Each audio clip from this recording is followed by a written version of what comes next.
당신은 지금 이 순간에도 속고 있다. 수천 년 동안 당신에게서 빼앗긴 것이 있다. 당신의 진짜 힘이다. 당신 안에 있는 창조의 능력이다. 왜 당신은 여전히 무릎 꿇고 있는가? 왜 당신은 아직도 두려워하며 살고 있는가? 그들이 당신에게 말하지 않은 것이 있다. 예수가 실제로 가르친 것이 무엇인지 말이다. 에티오피아 성경에 숨겨진 진실이 무엇인지 말이다. 하나님의 나라는 당신 안에 있다. 당신의 마음속에 있다. 당신이 바로 그 왕좌다. 하지만 그들은 당신을 작게 만들었다. 순종하게 만들었다. 두려워하게 만들었다. 왜냐하면 당신이 진짜 누구인지 안다면 그들의 통제는 끝나기 때문이다. 당신은 표류자인가? 아니면 자신의 운명을 창조하는 자인가? 지금 이 순간 당신은 선택해야 한다. 계속 속을 것인가? 아니면 당신 안에 무한한 지성과 하나가 될 것인가? 앞으로 몇 분 안에 당신이 수천 년 동안 잃어버린 진짜 가르침을 보여주겠다. 당신 안의 신성을 깨우는 실질적인 방법을 알려주겠다. 하지만 준비하라. 진실은 편안하지 않다. 번호 1. 인간 존재의 진정한 본질. 당신은 우연히 태어나지 않았다. 당신은 실수가 아니다. 당신 안에는 창조주의 불꽃이 타오르고 있다. 바로 지금 이 순간 당신의 심장 박동은 우주의 리듬과 같은 박자로 뛰고 있다. 당신의 숨은 생명의 근원과 연결되어 있다. 하지만 당신은 이것을 잊고 살고 있다. 왜인가? 세상은 당신에게 거짓말을 했다. 당신이 작고 보잘것없는 존재라고 말했다. 당신이 고통받아야 하고 순종해야 하고 무릎 꿇어야 한다고 가르쳤다. 하지만 이것은 진실이 아니다. 당신은 하나님의 생각이 육체로 구현된 존재다. 당신의 마음속에는 무한한 창조력이 잠들어 있다. 당신이 생각할 때마다 당신은 신성한 행위를 하고 있는 것이다. 지금 당신의 손을 보라. 그 손으로 당신은 무엇을 만들어 왔는가? 그 손으로 당신은 얼마나 많은 기적을 일으킬 수 있는가? 당신이 그 가능성을 모르고 있다면 그것은 당신이 자신의 진정한 정체성을 망각했기 때문이다. 인간의 고통은 분리의 착각에서 온다. 당신이 하나님과 분리되어 있다고 믿는 순간 두려움이 시작된다. 당신이 혼자라고 믿는 순간 절망이 찾아온다. 하지만 진실은 다르다. 당신과 창조주는 하나다. 당신의 마음은 신성한 지성이 흐르는 통로다. 당신이 명확하게 생각할 때 그것은 하나님이 당신을 통해 생각하는 것이다. 당신이 사랑으로 행동할 때 그것은 신성이 당신의 몸을 통해 표현되는 것이다. 이것을 이해하는 순간 당신의 삶은 완전히 바뀐다. 더 이상 당신은 피해자가 아니다. 더 이상 당신은 운명의 노예가 아니다. 당신은 자신의 현실을 창조하는 공동 창조자가 된다. 하지만 왜 대부분의 사람들이 이것을 모르고 살까? 왜 그들은 자신의 신성을 발견하지 못할까? 답은 간단하다. 그들이 외부에서 답을 찾고 있기 때문이다. 그들은 다른 사람들의 승인을 구한다. 그들은 제도와 권위자들에게 의존한다. 그들은 자신의 내면을 들여다보는 것을 두려워한다. 하지만 진실은 당신 안에 있다. 하나님의 왕국은 당신의 마음속에 있다. 당신이 찾고 있는 모든 답, 당신이 갈망하는 모든 평화, 당신이 원하는 모든 힘이 이미 당신 안에 존재한다. 당신의 마음을 고요히 하고 내면을 들여다보라. 그 깊은 곳에서 당신은 무엇을 발견하는가? 두려움인가? 아니면 사랑인가? 부족함인가? 아니면 풍요로움인가? 당신이 발견하는 것은 당신이 믿어왔던 것의 반영이다. 만약 당신이 자신을 작고 보잘것없는 존재로 여겨왔다면 그것이 당신의 현실이 되었을 것이다. 하지만 만약 당신이 자신의 신성을 인정한다면 그 순간부터 기적이 시작된다. 이것은 단순한 철학이 아니다. 이것은 살아있는 진실이다. 당신의 생각이 바뀌는 순간 당신의 세계가 바뀐다. 당신의 마음이 신성과 일치하는 순간 불가능해 보였던 것들이 가능해진다. 에디슨이 전구를 발명했을 때 그는 자신의 신성한 창조력을 사용한 것이다. 링컨이 노예제를 폐지했을 때 그는 자신 안에 하나님의 정의를 표현한 것이다. 그들은 특별한 사람이 아니었다. 그들은 단지 자신의 진정한 본질을 깨달은 사람들이었다. 당신도 같은 잠재력을 가지고 있다. 당신도 같은 창조력을 품고 있다. 차이는 단 하나다. 그들은 그것을 믿었고 당신은 아직 의심하고 있다는 것이다. 그렇다면 어떻게 이 의심을 극복할 수 있을까? 어떻게 자신의 신성을 완전히 받아들일 수 있을까? 먼저 당신은 과거의 거짓 정체성을 버려야 한다. 당신이 약하다는 믿음, 당신이 부족하다는 생각, 당신이 운명의 희생자라는 착각을 모두 버려야 한다. 그리고 새로운 진실을 받아들여야 한다. 나는 하나님의 자녀다. 나는 무한한 창조력을 가지고 있다. 나는 내 현실의 주인이다. 이것을 매일, 매 순간 자신에게 말하라. 하지만 단순히 말로만 해서는 안 된다. 당신의 행동이 당신의 믿음을 뒷받침해야 한다. 당신이 창조자라고 믿는다면 창조자처럼 행동하라. 당신이 신성하다고 믿는다면 신성한 선택을 하라. 매일 아침 일어날 때마다 자신에게 물어보라.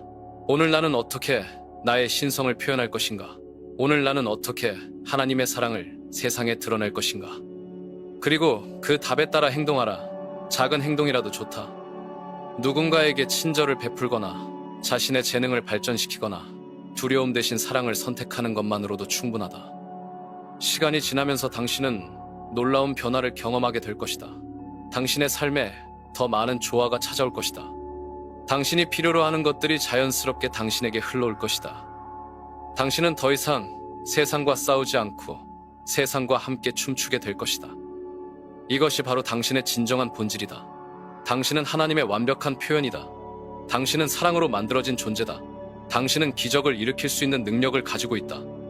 이제 일어날 때가 왔다. 당신의 신성을 인정할 때가 왔다. 당신의 진정한 힘을 발휘할 때가 왔다. 번호 2. 두려움과 믿음의 역할. 두려움은 가장 교묘한 거짓말쟁이다. 그것은 당신의 귀에 속삭인다. 너는 충분하지 않아. 너는 실패할 거야. 너는 사랑받을 자격이 없어. 하지만 두려움의 정체를 아는가? 두려움은 단지 훈련되지 않은 상상력일 뿐이다. 그것은 아직 일어나지도 않은 일에 대한 환상이다. 그것은 당신의 마음이 만들어낸 유령이다. 수천 년 동안 권력자들은 이것을 알고 있었다. 그들은 두려움을 무기로 사용했다.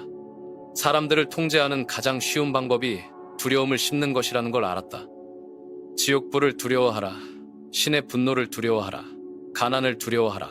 죽음을 두려워하라. 그러면 사람들은 무릎 꿇고 순종할 것이다. 하지만 이 모든 두려움의 뿌리는 무엇인가? 바로 분리의 착각이다. 당신이 하나님과 분리되어 있다는 거짓 믿음이다. 당신이 혼자고 무력하다는 환상이다. 진실을 말해주겠다. 당신은 결코 분리된 적이 없다. 당신은 결코 혼자였던 적이 없다. 당신은 결코 무력했던 적이 없다. 당신이 숨을 쉴 때마다 생명의 근원이 당신을 통해 흐르고 있다. 당신이 생각할 때마다 무한한 지성이 당신을 통해 작용하고 있다. 당신이 사랑할 때마다 신성이 당신을 통해 표현되고 있다. 그렇다면 두려움은 어디서 오는 것일까? 무지에서 온다. 자신의 진정한 본질을 모르는 것에서 온다. 외부의 환경에 자신의 힘을 내어주는 것에서 온다. 길을 걷다가 뱀을 보았다고 상상해보라. 순간적으로 두려움이 몰려온다. 심장이 뛰고 몸이 긴장된다. 하지만 가까이 가보니 그것은 뱀이 아니라 나뭇가지였다. 두려움은 즉시 사라진다. 두려움이 사라진 이유가 무엇인가? 진실을 알았기 때문이다. 무지가 사라지자 두려움도 함께 사라진 것이다. 인생의 모든 두려움이 이와 같다. 그것들은 무지의 그림자일 뿐이다. 진실의 빛이 비추어지면 모두 사라진다. 그렇다면 믿음은 무엇인가? 믿음은 두려움의 정반대다. 믿음은 보이지 않는 것을 보는 능력이다. 믿음은 아직 이루어지지 않은 것을 확신하는 힘이다. 하지만 여기서 중요한 것이 있다. 진정한 믿음은 맹목적인 희망이 아니다. 진정한 믿음은 법칙에 대한 이해에 기반한다. 중력의 법칙을 생각해보라. 당신이 물건을 떨어뜨리면 그것은 아래로 떨어진다. 이것을 믿는가? 물론이다. 왜냐하면 그것이 변하지 않는 법칙이라는 것을 알기 때문이다. 마음의 법칙도 마찬가지다. 당신이 무엇에 지속적으로 집중하든 그것은 당신의 현실이 된다. 이것은 법칙이다. 변하지 않는 원리다. 당신이 두려움에 집중하면 두려운 상황들이 당신의 삶에 나타난다. 당신이 부족함에 집중하면 부족함을 경험하게 된다. 당신이 질병에 집중하면 몸이 아프기 시작한다. 반대로 당신이 사랑에 집중하면 사랑스러운 관계들이 당신의 삶에 들어온다. 당신이 풍요로움에 집중하면 기회들이 나타나기 시작한다. 당신이 건강에 집중하면 몸이 치유되기 시작한다. 이것이 믿음의 진정한 힘이다. 그것은 법칙에 대한 이해를 바탕으로 한다. 그것은 우주가 질서 있게 작동한다는 확신에서 나온다. 하지만 대부분의 사람들은 이것을 거꾸로 한다. 그들은 바깥 상황을 보고 그에 따라 믿음이나 두려움을 선택한다. 통장 잔고를 보고 가난을 믿는다. 질병 진단을 받고 죽음을 두려워한다. 관계가 어려우면 사랑이 불가능하다고 믿는다. 하지만 진정한 믿음은 그 반대다. 외부 상황과 관계없이 진실에 머문다. 현재의 모습과 상관없이 가능성을 본다. 에이브러햄 링컨을 생각해보라. 그는 가난한 통나무 집에서 태어났다. 정규 교육도 거의 받지 못했다. 외부 조건만 본다면 성공할 이유가 전혀 없었다. 하지만 그에게는 믿음이 있었다. 자신이 위대한 일을 할 수 있다는 믿음이 있었다. 미국을 하나로 만들 수 있다는 믿음이 있었다. 그리고 그 믿음이 현실이 되었다. 토마스 에디슨은 어땠을까? 그는 1000번의 실험에서 실패했다. 다른 사람들은 그를 바보라고 불렀다. 하지만 그는 매번 이렇게 말했다. 나는 실패한 것이 아니다. 작동하지 않는 1000가지 방법을 찾은 것이다. 그의 믿음은 흔들리지 않았다. 그는 전기가 인류의 삶을 바꿀 수 있다는 것을 알고 있었다. 그리고 그 믿음이 세상을 밝혔다. 헨리 포드는 어떨까? 사람들은 그에게 말했다. 말과 마차로도 충분하다. 누가 그런 시끄러운 기계를 원하겠느냐고. 하지만 그는 모든 사람이 자동차를 가질 수 있는 세상을 꿈꿨다. 그리고 그 꿈이 현실이 되었다. 이 사람들의 공통점이 무엇인가? 그들은 보이지 않는 것을 봤다. 그들은 아직 존재하지 않는 것을 믿었다. 그들은 현재의 한계를 넘어서는 가능성을 확신했다. 당신도 같은 능력을 가지고 있다. 당신도 보이지 않는 것을 볼 수 있다. 당신도 불가능해 보이는 것을 현실로 만들 수 있다. 하지만 그러기 위해서는 믿음을 훈련해야 한다. 믿음은 근육과 같다. 사용할수록 강해진다. 무시하면 약해진다. 매일 자신에게 물어보라. 오늘 나는 무엇을 믿을 것인가? 두려움을 믿을 것인가? 아니면 가능성을 믿을 것인가? 한계를 믿을 것인가? 아니면 무한함을 믿을 것인가? 그리고 의식적으로 선택하라. 두려움이 찾아올 때마다 그것을 인식하고 믿음으로 대체하라. 이것은 하루아침에 되는 것이 아니다. 지속적인 훈련이 필요하다. 하지만 포기하지 마라. 매번 믿음을 선택할 때마다 당신은 더 강해진다. 매번 두려움을 거부할 때마다 당신의 힘은 증가한다. 믿음의 힘을 의심하지 마라. 그것은 산을 옮길 수 있는 힘이다. 그것은 불가능을 가능으로 만드는 힘이다. 그것은 당신의 가장 깊은 꿈을 현실로 만드는 힘이다. 번호 3. 마음은 신의 왕좌. 지금 이 순간 당신의 머릿속에서 무슨 일이 일어나고 있는가? 무슨 생각이 흐르고 있는가? 그 생각들을 누가 선택하고 있는가? 대부분의 사람들은 자신의 마음을 통제하지 못한다. 그들의 생각은 바람에 흩날리는 낙엽과 같다. 여기저기 떠다니며 방향을 잃고 헤맨다. 하지만 당신의 마음은 단순한 생각의 저장소가 아니다. 당신의 마음은 하나님의 왕좌다. 그곳에서 창조의 힘이 발휘된다. 그곳에서 현실이 형성된다. 성경에 이런 말이 있다. 하나님의 나라는 너희 안에 있느니라. 이것이 무슨 뜻인가? 하나님의 왕좌가 당신의 마음속에 있다는 뜻이다. 왕좌에는 왕이 앉는다. 그렇다면 당신의 마음의 왕좌에는 누가 앉아 있는가? 두려움인가? 걱정인가? 분노인가? 아니면 사랑인가? 평화인가? 믿음인가? 왕좌를 차지한 것이 무엇이든 그것이 당신의 삶을 지배한다. 그것이 당신의 현실을 창조한다. 그것이 당신의 운명을 결정한다. 만약 두려움이 당신의 마음을 지배한다면 당신의 삶은 두려운 일들로 가득할 것이다. 만약 걱정이 당신의 생각을 차지한다면 걱정할 일들이 계속 나타날 것이다. 하지만 만약 사랑이 당신의 마음을 다스린다면 사랑스러운 경험들이 당신의 삶에 흘러들어올 것이다. 만약 풍요로움이 당신의 생각을 지배한다면 풍요로운 기회들이 나타날 것이다.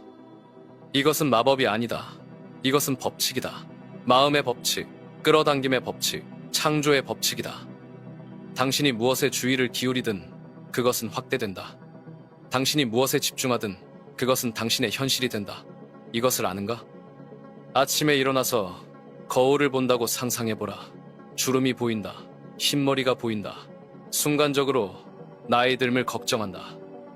이런 생각을 하루 종일 한다면 무슨 일이 일어날까? 당신의 몸은 그 생각에 반응하기 시작한다. 에너지가 떨어진다. 자세가 구부정해진다. 실제로 늙어 보이기 시작한다. 생각이 현실을 만든 것이다. 반대로 거울을 보면서 이렇게 생각한다고 해보자. 나는 매일 더 지혜로워지고 있다. 내 경험은 나를 더 아름답게 만든다. 나는 생명력으로 가득하다. 이런 생각을 지속하면 어떻게 될까? 당신의 자세가 곧아진다. 미소가 떠오른다. 눈에 활력이 돈다. 실제로 젊어 보이기 시작한다. 같은 거울, 같은 얼굴이지만 전혀 다른 결과가 나온다. 차이는 무엇인가? 마음에 무엇이 앉아있느냐의 차이다. 하지만 여기서 중요한 것이 있다. 마음을 통제한다는 것은 생각을 억압한다는 뜻이 아니다.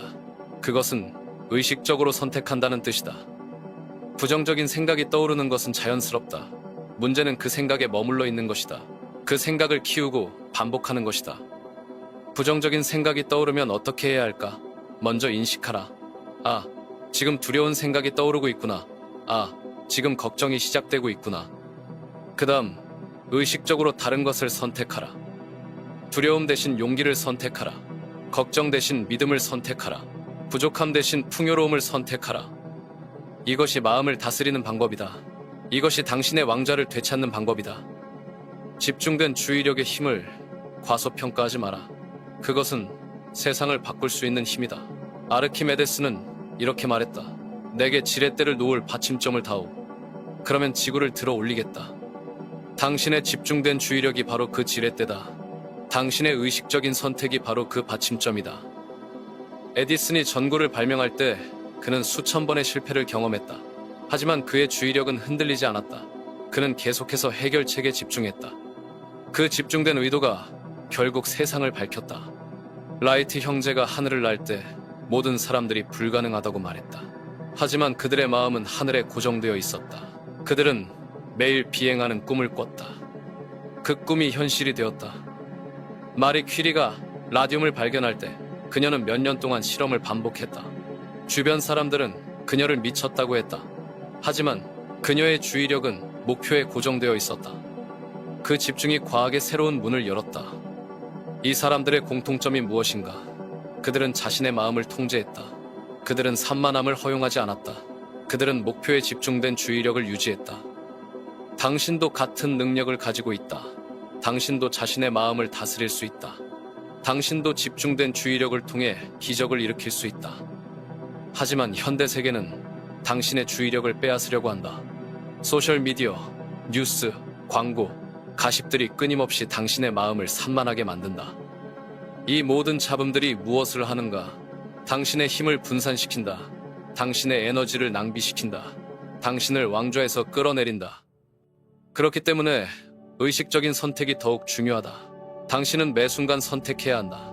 무엇에 주의를 기울일 것인가? 무엇에 에너지를 쏟을 것인가? 험담에 귀 기울일 것인가? 아니면 영감을 주는 책을 읽을 것인가? 부정적인 뉴스에 몰입할 것인가? 아니면 자신의 꿈을 시각화할 것인가? 다른 사람들의 삶을 구경할 것인가? 아니면 자신의 목표에 집중할 것인가? 매번 긍정적인 선택을 할 때마다 당신은 더 강해진다. 매번 집중을 선택할 때마다 당신의 힘이 증가한다. 매번 의식적으로 사고할 때마다 당신은 왕좌에 더 단단히 앉게 된다.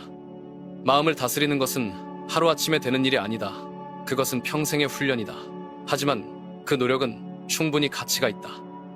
당신의 마음이 하나님의 왕좌라는 것을 기억하라. 그곳에서 일어나는 모든 일이 당신의 현실을 창조한다. 그곳을 지키는 것은 당신의 책임이다.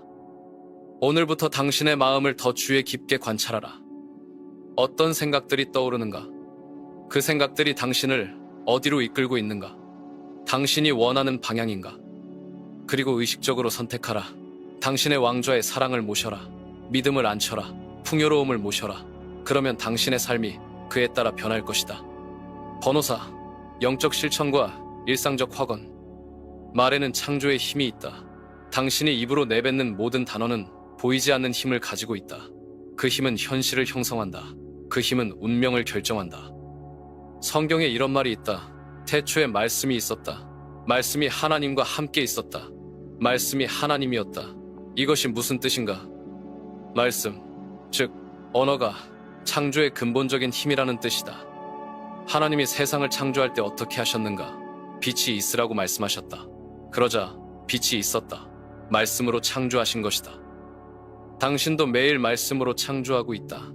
당신이 자신에게 하는 말, 다른 사람들에게 하는 말, 마음속으로 중얼거리는 말들이 모두 당신의 현실을 만들어가고 있다. 아침에 일어나서 무슨 말을 하는가? 아, 피곤해. 오늘도 힘들겠다. 돈이 부족해. 이런 말을 계속 반복하면 무슨 일이 일어날까? 당신의 잠재의식은 그 말들을 진실로 받아들인다. 그리고 그 진실에 맞는 경험들을 끌어온다. 피곤함, 어려움, 부족함이 당신의 현실이 된다. 하지만 만약 다른 말을 한다면 어떨까? 나는 생명력으로 가득하다. 오늘은 기회의 날이다. 풍요로움이 내게 흘러온다. 이런 말을 반복하면 어떻게 될까? 당신의 잠재의식은 이 새로운 진실을 받아들인다. 그리고 그에 맞는 경험들을 만들어낸다. 활력, 기회, 풍요로움이 당신의 삶에 나타나기 시작한다. 이것이 확언의 힘이다. 이것이 의식적인 말씀의 능력이다. 하지만 여기서 중요한 것이 있다. 확언은 단순한 긍정적 사고가 아니다. 확언은 의식적인 창조 행위다. 그것은 새로운 현실을 프로그래밍하는 것이다. 효과적인 확언을 위해서는 세 가지 요소가 필요하다. 명확성, 감정, 반복이다. 먼저 명확성이다. 당신이 무엇을 원하는지 정확히 알아야 한다. 막연하게 좋아졌으면 좋겠다고 하면 안 된다. 구체적으로 어떤 상태를 원하는지 분명히 해야 한다. 나는 건강하다가 아니라 나는 완벽한 건강 상태에서 활력이 넘친다고 해야 한다. 나는 성공하고 싶다가 아니라 나는 내가 하는 일에서 탁월함을 발휘하며 풍요로운 삶을 살고 있다고 해야 한다. 다음은 감정이다. 확언을 할 때 감정이 담겨야 한다. 기계적으로 반복해서는 안 된다. 그 말이 이미 현실인 것처럼 느껴야 한다. 나는 사랑받고 있다고 말할 때 실제로 사랑받는 기분을 느껴야 한다. 나는 풍요롭다고 말할 때 실제로 풍요로움을 경험하는 감정을 느껴야 한다. 마지막은 반복이다. 한두 번 말하고 끝나면 안 된다. 매일, 여러 번, 지속적으로 반복해야 한다. 새로운 생각의 패턴이 자리 잡을 때까지 계속해야 한다. 가장 강력한 확언 중 하나가 있다. 나와 무한한 지성은 하나다. 이 말의 의미를 아는가? 당신은 하나님과 분리된 존재가 아니다. 당신은 무한한 지성의 표현이다. 당신의 마음은 우주의 지혜가 흐르는 통로다. 당신의 생각은 신성한 창조력의 도구다. 이것을 매일 반복하라. 아침에 일어나자마자 밤에 잠들기 전에 하루 중 틈틈이 나와 무한한 지성은 하나다. 처음에는 믿어지지 않을 수도 있다. 그것은 자연스럽다. 오랫동안 분리의식에 길들여져 있었기 때문이다. 하지만 포기하지 마라. 계속 반복하라. 시간이 지나면서 변화가 일어날 것이다. 더 명확하게 생각하게 될 것이다. 더 지혜로운 결정을 내리게 될 것이다. 필요한 아이디어들이 떠오르기 시작할 것이다. 또 다른 강력한 확언이 있다. 나는 사랑이다. 나는 빛이다. 나는 평화다. 이것들은 당신의 진정한 본질을 확인하는 말들이다. 당신이 화가 날 때 나는 평화다라고 말해보라. 처음에는 거짓말 같이 느껴질 것이다. 하지만 계속 반복하라. 분노가 가라앉기 시작할 것이다. 당신이 두려울 때 나는 사랑이다라고 말해보라. 두려움이 사라지고 용기가 솟아날 것이다. 왜냐하면 사랑과 두려움은 함께 존재할 수 없기 때문이다.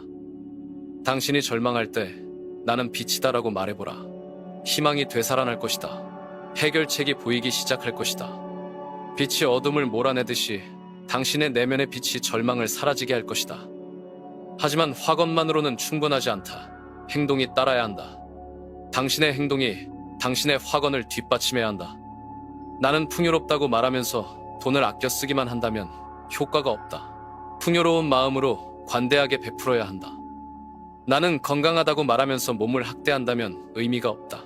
건강한 음식을 먹고 운동을 해야 한다. 행동은 가장 강력한 확언이다. 당신이 어떻게 행동하느냐에 따라 우주는 당신이 무엇을 믿는지 안다. 성공한 사람처럼 행동하라. 그러면 성공이 따라올 것이다. 사랑받는 사람처럼 행동하라. 그러면 사랑이 흘러들어올 것이다. 건강한 사람처럼 행동하라. 그러면 건강이 회복될 것이다. 기도에 대해서도 이야기해보자. 대부분의 사람들은 기도를 간청으로 생각한다. 하나님께 무엇인가를 달라고 구걸하는 것으로 여긴다. 하지만 진정한 기도는 다르다. 진정한 기도는 감사다. 진정한 기도는 확신이다. 진정한 기도는 이미 받았다는 것을 아는 것이다. 예수는 이렇게 말했다. 구하라 그러면 받을 것이요. 찾으라 그러면 찾을 것이요. 문을 두드리라 그러면 열릴 것이다. 하지만 이것은 단순한 요청이 아니다. 구한다는 것은 명확한 의도를 가지는 것이다.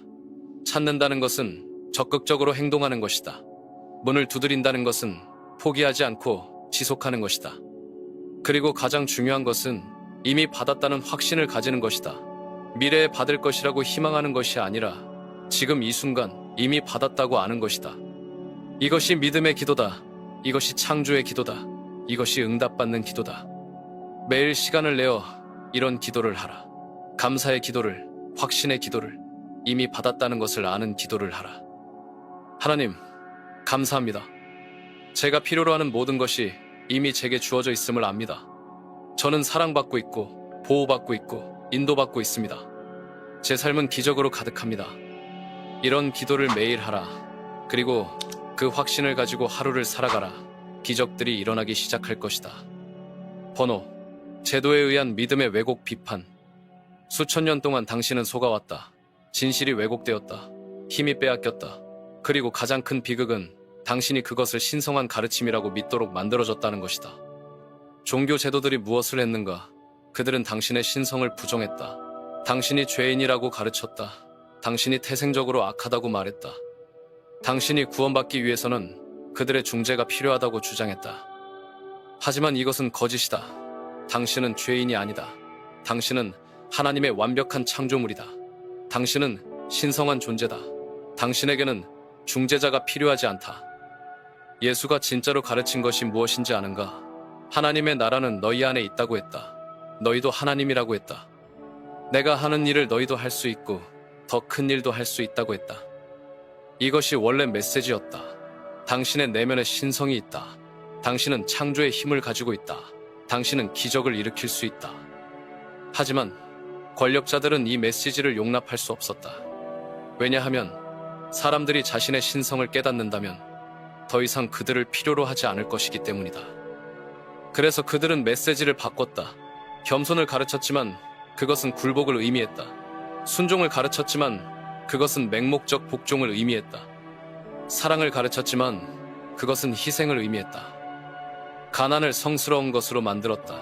고통을 덕목으로 포장했다. 자기 부정을 신앙의 증거로 가르쳤다. 이 모든 것이 왜였을까? 당신을 약하게 만들기 위해서였다. 진정한 겸손이 무엇인가?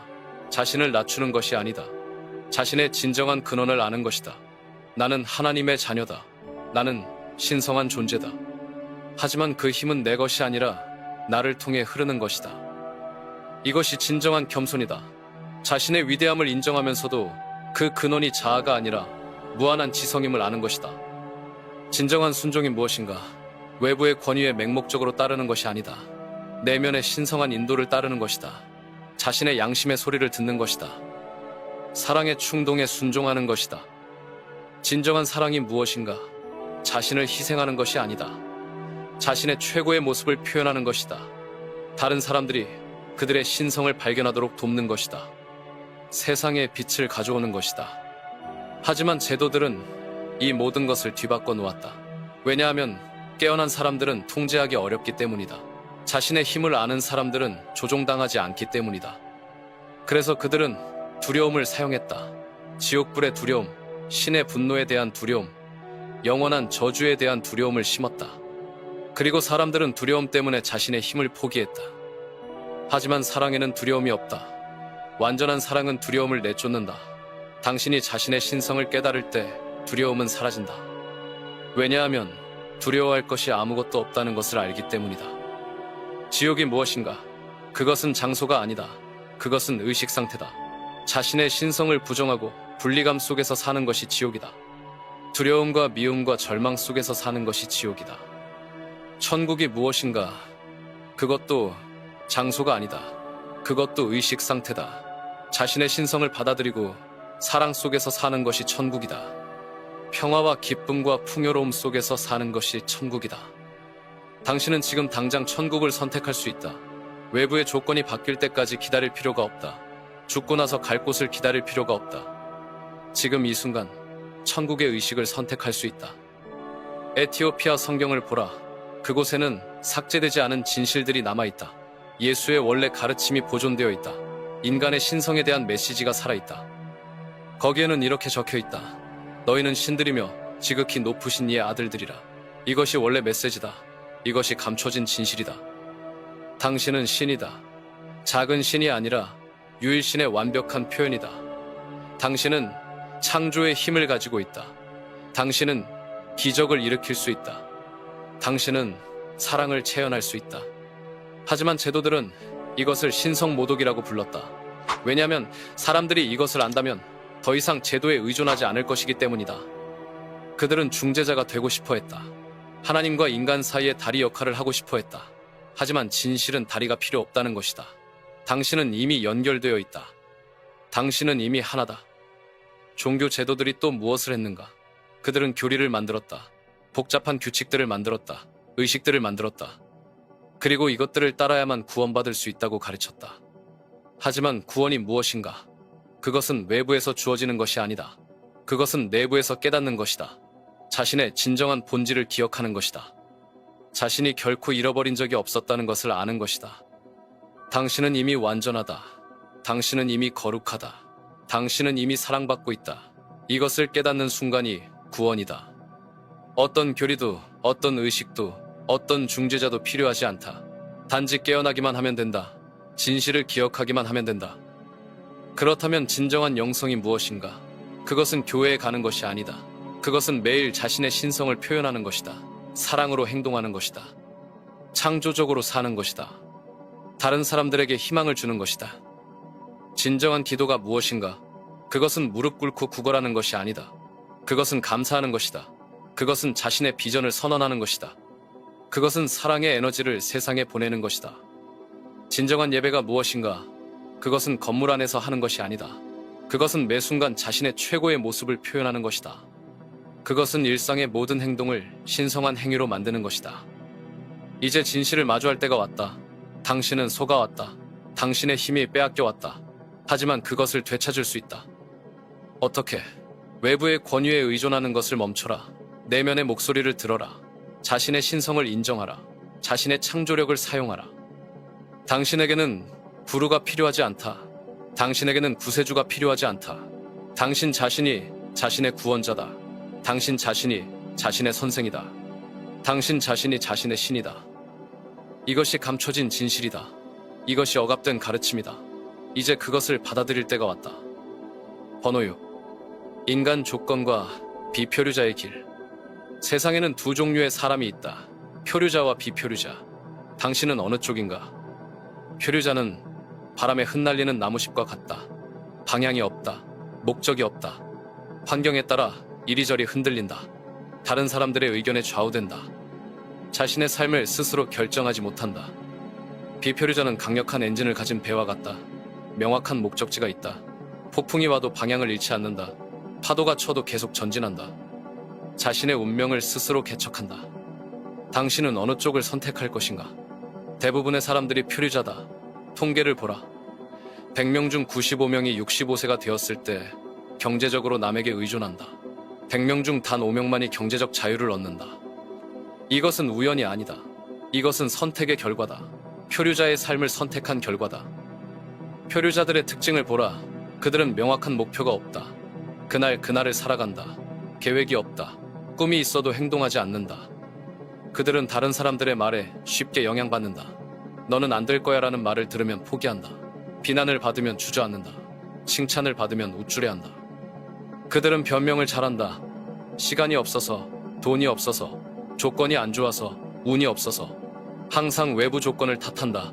자신의 책임을 인정하지 않는다. 그들은 쉬운 길만 찾는다. 노력 없이 성공하는 방법을 찾는다. 지름길만 추구한다. 인내심이 없다. 즉각적인 만족만 원한다. 반면 비표류자들은 다르다. 그들에게는 명확한 목표가 있다. 그 목표는 구체적이고 측정 가능하다. 언제까지 무엇을 달성할 것인지 정확히 안다. 그들에게는 계획이 있다. 목표를 달성하기 위한 단계별 계획이 있다. 그 계획을 매일 실행한다. 진행 상황을 점검한다. 필요하면 수정한다. 그들에게는 끈기가 있다. 실패해도 포기하지 않는다. 장애물이 있어도 돌아간다. 비판을 받아도 계속 전진한다. 목표를 달성할 때까지 멈추지 않는다. 그들은 자기 훈련이 있다. 하기 싫어도 해야 할 일을 한다. 즉석적인 쾌락을 뒤로 미룬다. 장기적인 이익을 위해 단기적인 고통을 감수한다. 그들은 결단력이 있다. 신속하게 결정한다. 한 번 결정하면 바꾸지 않는다. 의심하는 시간에 행동한다. 완벽한 조건을 기다리지 않는다. 그들은 믿음이 있다. 자신의 능력을 믿는다. 자신의 꿈을 믿는다. 불가능해 보여도 가능하다고 믿는다. 그 믿음이 현실을 만든다.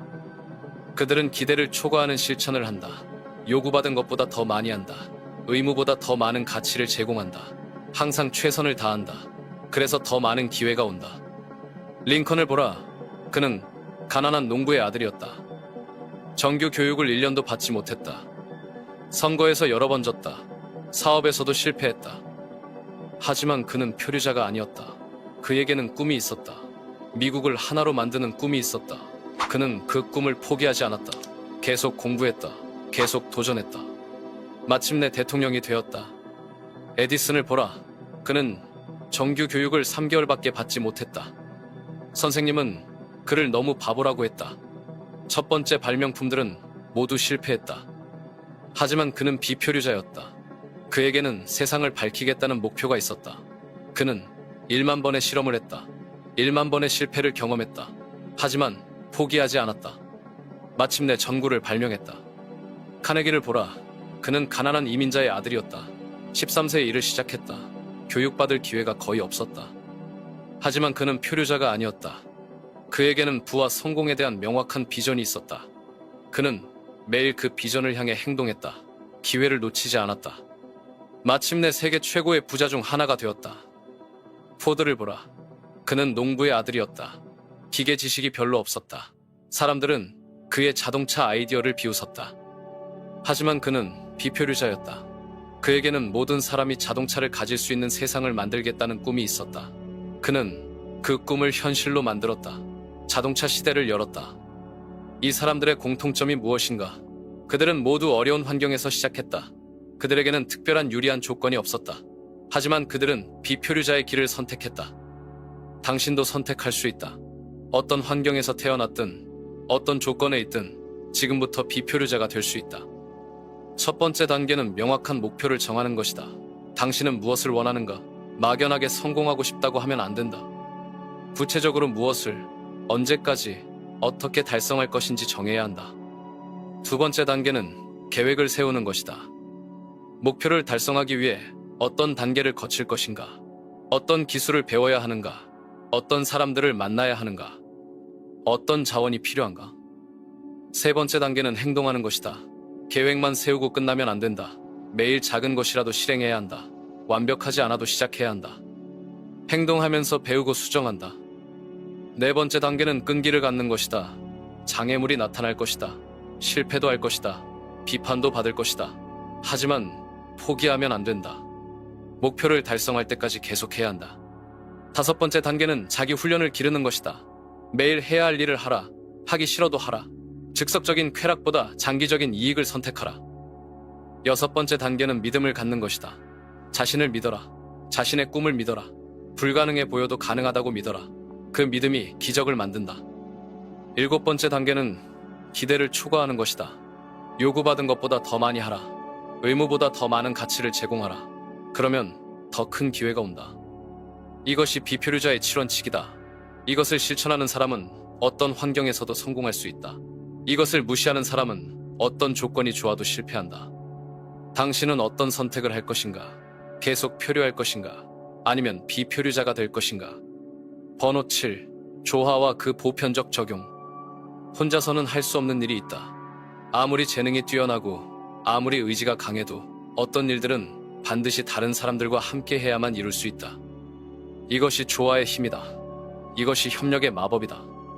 두 사람 이상이 하나의 목표를 위해 조화롭게 협력할 때 놀라운 일이 일어난다. 1 더하기 1이 2가 되는 것이 아니라 11이 된다. 에너지가 기하급수적으로 증가한다. 하지만 여기서 중요한 것은 조화다. 단순히 여러 명이 모이는 것이 아니다. 마음과 마음이 하나의 목적을 향해 완전히 일치하는 것이다. 이것을 마스터마인드라고 한다. 2개 이상의 마음이 하나의 목표를 향해 협력할 때 만들어지는 제3의 마음이다. 이 마스터마인드는 개별 마음들의 단순한 합보다 훨씬 강력하다. 에디슨을 보라. 그는 혼자서 1000개가 넘는 발명을 했다고 알려져 있다. 하지만 진실은 다르다. 그에게는 뛰어난 조력자들이 있었다. 그들과 함께 마스터마인드를 형성했다. 에디슨의 연구소에는 최고의 과학자들, 기술자들, 사업가들이 모여 있었다. 그들은 모두 하나의 목표를 공유했다. 인류의 삶을 더 나은 것으로 만들고자 하는 목표를. 그들이 함께 모여 토론할 때 개별적으로는 생각해낼 수 없었던 아이디어들이 떠올랐다. 한 사람의 아이디어가 다른 사람에게 영감을 주고 그 영감이 또 다른 혁신을 낳았다. 포드는 어떨까? 그도 마찬가지였다. 그에게는 뛰어난 엔지니어들, 디자이너들, 마케터들이 있었다. 그들은 모두 자동차를 대중화한다는 목표를 공유했다. 포드 혼자서는 대량 생산 시스템을 만들 수 없었을 것이다. 하지만 그의 팀과 함께라면 가능했다. 각자의 전문성이 결합되어 혁명을 만들어낸 것이다. 카네기는 어땠을까? 그는 자신이 철강 전문가가 아니라고 공개적으로 말했다. 하지만 그에게는 철강에 대해 그보다 더 잘 아는 전문가들이 있었다. 카네기의 천재성은 사람들을 모으는 능력에 있었다. 최고의 인재들을 찾아내고 그들을 하나의 목표로 결집시키는 능력에 있었다. 그리고 그 조화로운 협력이 거대한 제국을 만들어냈다. 라이트 형제는 어떨까? 그들은 단 둘이었지만 완벽한 조화를 이뤘다. 오빌은 기계적 천재였고 윌버는 이론적 천재였다. 둘 중 누구 하나만으로는 비행기를 발명할 수 없었을 것이다. 하지만 그들이 함께했을 때 그들의 마음은 하나가 되었다. 하늘을 나는 꿈을 공유했다. 그리고 그 조화로운 협력이 인류에게 날개를 선사했다. 이 모든 사례들의 공통점이 무엇인가? 탁월한 개인들이 더 큰 목표를 위해 자신의 이기심을 내려놓았다는 것이다. 그들은 개인적 영광보다 집단적 성취를 우선했다. 하지만 조화는 저절로 만들어지지 않는다. 그것은 의식적인 노력이 필요하다. 각자의 차이를 인정하고 서로의 강점을 존중하고 공통의 목표에 집중해야 한다. 진정한 조화를 위해서는 무엇이 필요한가? 첫째, 명확한 공통 목표가 있어야 한다. 모든 구성원이 같은 비전을 공유해야 한다. 개인적 이익보다 집단적 목표가 우선되어야 한다. 둘째, 상호 존중이 있어야 한다. 각자의 전문성을 인정해야 한다. 서로의 의견을 경청해야 한다. 비판보다는 건설적 제안을 해야 한다. 셋째, 완전한 신뢰가 있어야 한다. 서로를 믿어야 한다. 뒤에서 험담하지 않아야 한다. 약속을 지켜야 한다. 책임을 회피하지 않아야 한다. 넷째, 열린 소통이 있어야 한다. 생각과 아이디어를 자유롭게 나눠야 한다. 문제가 있으면 솔직하게 이야기해야 한다. 감정을 억누르지 말고 건전하게 표현해야 한다. 다섯째, 희생 정신이 있어야 한다. 때로는 개인적 이익을 포기해야 한다. 집단의 성공을 위해 자신의 욕구를 미뤄야 한다. 하지만 이것은 손실이 아니라 투자다. 여섯째, 지속적인 학습 의지가 있어야 한다. 서로에게서 배우려는 자세가 있어야 한다. 실수를 인정하고 개선하려는 의지가 있어야 한다. 일곱째, 인내심이 있어야 한다. 조화는 하루아침에 만들어지지 않는다. 갈등과 오해가 있을 수 있다. 하지만 포기하지 말고 계속 노력해야 한다. 에티오피아의 수도사들을 보라. 그들은 수세기 동안 조화로운 공동체를 유지해왔다. 어떻게 가능했을까? 그들에게는 공통의 영적 목표가 있었다. 신성을 깨우고 표현하려는 목표가. 그들은 개인적 욕망을 집단의 영적 성장에 복속시켰다. 그들은 서로를 영적 형제로 대했다. 나이나 지위에 관계없이 서로를 존중했다. 각자의 영적 여정을 지지했다. 그들은 완전한 신뢰를 바탕으로 생활했다. 개인 소유를 포기하고 모든 것을 공유했다. 서로의 약점을 감싸주고 강점을 활용했다. 그들은 침묵과 대화의 균형을 유지했다. 때로는 말없이 함께 명상했고 때로는 깊이 있는 영적 대화를 나눴다. 그리고 가장 중요한 것은 그들은 개인의 깨달음이 공동체 전체의 영적 수준을 높인다는 것을 알고 있었다. 한 사람의 성장이 모두의 성장이었다. 이것이 진정한 조화의 모델이다. 이것이 마스터마인드의 완벽한 예다. 현대에도 이런 조화를 만들 수 있다. 가정에서, 직장에서, 사업에서, 모든 인간관계에서 이런 조화를 추구할 수 있다. 부부가 진정한 조화를 이룬다면 그들의 사랑은 2배가 아니라 10배, 100배로 증폭될 것이다. 그들의 꿈은 더 빨리, 더 크게 실현될 것이다. 직장팀이 진정한 조화를 이룬다면 그들의 생산성은 기하급수적으로 증가할 것이다. 불가능해 보이는 목표도 달성할 수 있을 것이다. 사업 파트너들이 진정한 조화를 이룬다면 그들의 사업은 폭발적으로 성장할 것이다. 시장을 지배하는 기업을 만들 수 있을 것이다. 하지만 기억하라. 조화는 마술이 아니다. 그것은 선택이다.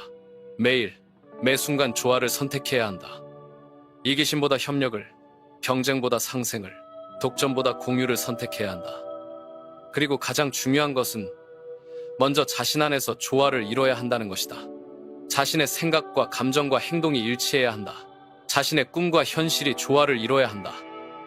내면의 조화가 외부의 조화를 만든다. 자신이 평화로울 때 다른 사람들과도 평화로운 관계를 맺을 수 있다. 자신이 사랑으로 가득할 때 다른 사람들도 사랑을 느낄 수 있다. 조화는 선택이다. 오늘부터 조화를 선택하라. 그러면 기적이 시작될 것이다. 번호 8. 집단적 영적 변형. 지금 인류는 거대한 전환점에 서 있다. 수천 년간 이어져온 무지와 분리의 시대가 끝나가고 있다. 새로운 의식의 시대가 열리고 있다. 이것은 단순한 희망이나 예측이 아니다. 이것은 이미 진행되고 있는 현실이다. 전 세계적으로 수많은 사람들이 깨어나고 있다. 자신의 진정한 본질을 발견하고 있다. 더 이상 외부의 권위에만 의존하지 않는다. 더 이상 두려움에 지배당하지 않는다. 더 이상 분리의 착각에 빠져있지 않는다. 자신 안의 신성을 인식하기 시작했다. 이런 개인적 각성이 모이면 무엇이 될까? 집단적 의식의 변화가 일어난다. 인류 전체의 진동이 높아진다. 새로운 문명이 탄생한다. 이것은 어떤 모습일까? 먼저 종교적 갈등이 사라질 것이다. 사람들이 깨달을 것이다. 모든 종교가 같은 진실을 다른 언어로 표현하고 있다는 것을. 하나님도 알라도 부처도 같은 하나의 근원을 가리키고 있다는 것을. 기독교인과 이슬람교도가 서로를 적으로 보지 않을 것이다. 힌두교도와 불교도가 다툴 이유가 없을 것이다. 모든 종교인들이 서로를 같은 근원의 자녀로 인식할 것이다. 그들은 형식과 교리의 차이를 넘어서서 본질을 볼 것이다. 사랑이라는 공통의 언어로 소통할 것이다. 평화라는 공통의 목표를 추구할 것이다. 둘째, 국가 간 전쟁이 줄어들 것이다. 사람들이 인식할 것이다.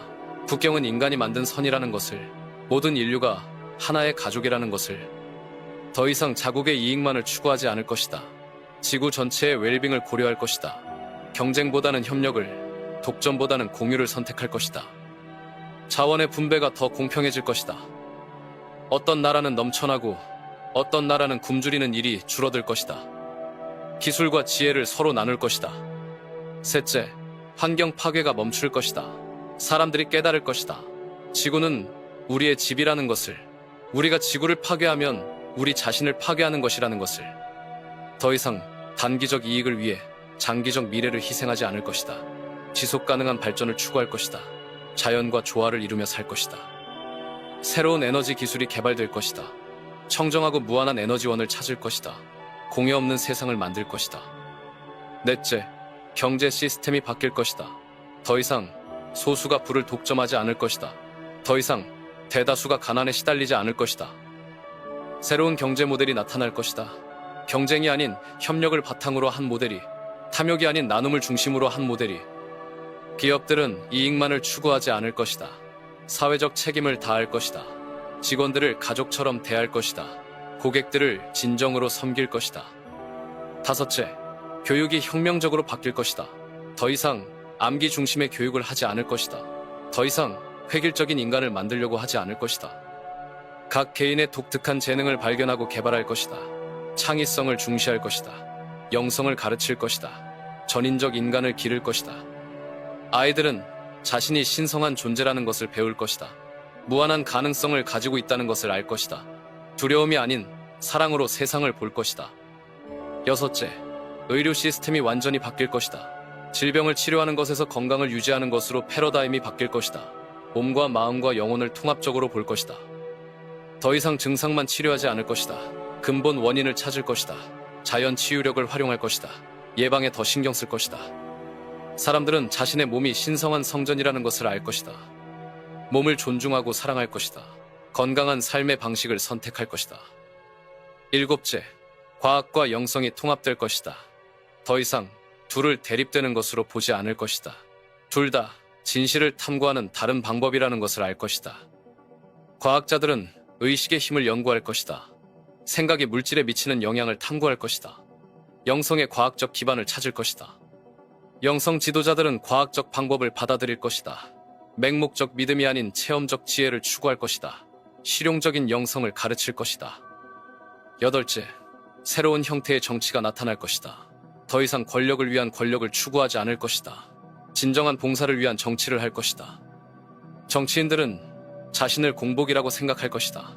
국민을 섬기는 것을 최고의 영광으로 여길 것이다. 부패와 거짓이 사라질 것이다. 시민들도 정치에 더 적극적으로 참여할 것이다. 자신의 책임을 인식할 것이다.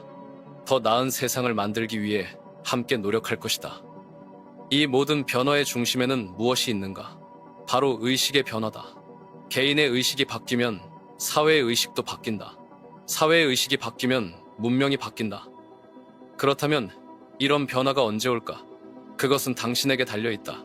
당신이 언제 깨어나느냐에 달려있다. 당신이 언제 자신의 신성을 받아들이느냐에 달려있다. 한 사람의 깨달음이 수천 명에게 영향을 준다. 수천 명의 깨달음이 수백만 명을 깨운다. 수백만 명의 깨달음이 인류 전체를 변화시킨다. 이것이 집단의식의 힘이다. 이것이 영적 진화의 메커니즘이다. 당신은 이 변화의 일부가 될 것인가? 아니면 계속 잠들어 있을 것인가? 선택은 당신의 것이다. 하지만 기억하라. 선택하지 않는 것도 선택이다. 변화를 거부하는 것도 선택이다. 시대의 흐름을 거스를 수는 없다. 의식 진화의 물결을 막을 수는 없다. 당신은 그 물결에 올라탈 수도 있고 그 물결에 휩쓸릴 수도 있다. 더 나은 선택은 무엇인가? 의식적으로 진화에 참여하는 것이다. 적극적으로 깨달음을 추구하는 것이다. 자신의 신성을 받아들이고 표현하는 것이다. 그러면 당신은 변화의 주역이 된다. 새로운 시대의 선구자가 된다. 인류 진화의 촉매가 된다. 이것이 당신의 진정한 사명이다. 이것이 당신이 이 시대에 태어난 이유다. 이것이 당신의 영혼이 추구하는 목적이다. 더 이상 망설이지 마라. 더 이상 두려워하지 마라. 일어나라. 깨어나라. 당신의 신성을 받아들이라. 그리고 새로운 세상을 함께 만들어가라. 인류의 황금 시대가 시작되고 있다. 사랑과 평화와 풍요의 시대가 열리고 있다. 당신도 그 주인공이 될 수 있다. 바로 지금 이 순간 당신은 기로에 서 있다. 수천 년간 감춰져온 진실을 알았다. 당신 안에 잠든 신성을 발견했다. 두려움이 거짓이라는 것을 깨달았다. 믿음이 현실을 창조한다는 것을 배웠다. 하지만 아는 것과 사는 것은 다르다. 깨달음과 실천은 다르다.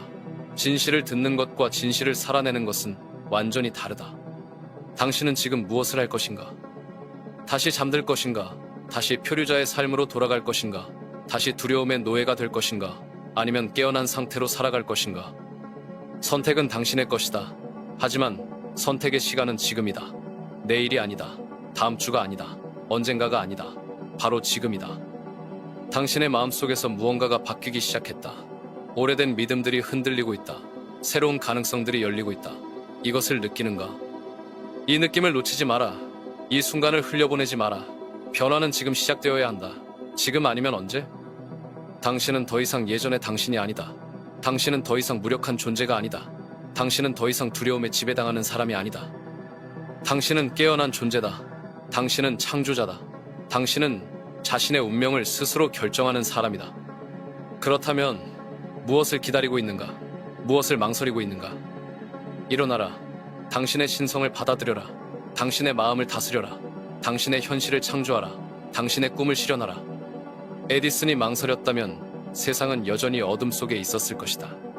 링컨이 주저했다면 노예제는 계속되었을 것이다. 포드가 두려워했다면 자동차는 존재하지 않았을 것이다. 그들이 특별한 것이 아니었다.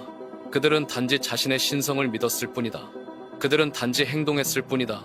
그들은 단지 포기하지 않았을 뿐이다. 당신도 할 수 있다. 당신도 그들과 같은 잠재력을 가지고 있다. 당신도 세상을 바꿀 수 있다. 당신도 기적을 일으킬 수 있다. 하지만 그러기 위해서는 결단해야 한다. 지금 결단해야 한다. 더 이상 미룰 수 없다. 더 이상 변명할 수 없다. 나는 비표류자가 되겠다고 선언하라. 나는 내 마음의 주인이 되겠다고 다짐하라. 나는 두려움을 거부하고 믿음을 선택하겠다고 결심하라. 그리고 행동하라. 오늘부터 행동하라. 작은 것부터 시작하라. 하지만 시작하라. 매일 아침 당신의 신성을 확언하라. 매 순간 당신의 생각을 지켜라. 매번 사랑을 선택하라. 매번 용기를 택하라. 시간이 없다. 기회는 지금이다. 당신의 순간은 바로 지금이다. 당신이 지금 내리는 결정이 당신의 미래를 결정한다. 당신이 지금 선택하는 것이 당신의 운명이 된다. 당신이 지금 시작하는 것이 당신의 유산이 된다. 더 이상 망설이지 마라. 더 이상 두려워하지 마라. 더 이상 미루지 마라. 내일이 아니다. 나중이 아니다. 지금이다. 당신의 신성이 당신을 부르고 있다. 당신의 꿈이 당신을 기다리고 있다. 당신의 운명이 당신의 결단을 기다리고 있다. 이 변화를 계속 이어가고 싶다면, 이 깨달음을 더 깊이 탐구하고 싶다면 망설이지 말고 지금 구독하라. 당신의 변화는 바로 지금 시작된다.